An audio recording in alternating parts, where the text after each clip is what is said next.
Kanayon Jersey. Nagpag-giveaway nga po ako nito noong December na 5. At saka nung umuwi po kami noong summer, nagdagdag kami na 10. At mataas nga po ang demand mga kanayon. Pero hindi ko naman po pwedeng ibigay lahat. Kaya sa mga kanayon po natin dyan na gusto pong mag-avail nito, ayun po, iisa ang design nito mga kanayon at saka yung kanyang number. Pero mayroon po kayong pagpiliang sukat. Mayroon tayong 10 pirasong extra large, large, at saka medium. So, place your order now mga kanayon dahil limited lang po ito.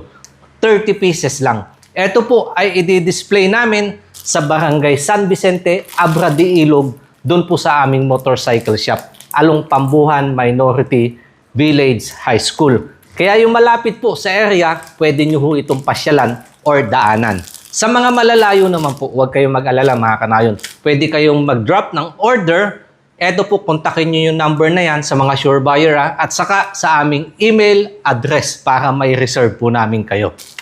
First class po, yung kinuha kong tela. Kung makikita nyo naman po kanayon, stretchable yan at saka malamig siya sa balat. Pwede sa mga tambay o kaya pangbahay. Sa halagang 800 pesos po mga kanayon. Ulitin ko ha, 800 pesos isang piraso. Ngayon sa mga malalayong lugar po at gusto mag-avail, sagot nyo na po ang shipping. Uulitin ko po, Kanayon Jersey, number 77, meron tayong extra large, large at saka medium. Paunahan na lang po ito mga kanayon dahil limited, only 30 pieces. Kontakin nyo po yung number na yan or sa aming email address. At baka sa mga oras na pinanonood mo ito, nasa shop na po namin ang mga jersey na to. Baka isa nito, bahay mo na po ang uwian.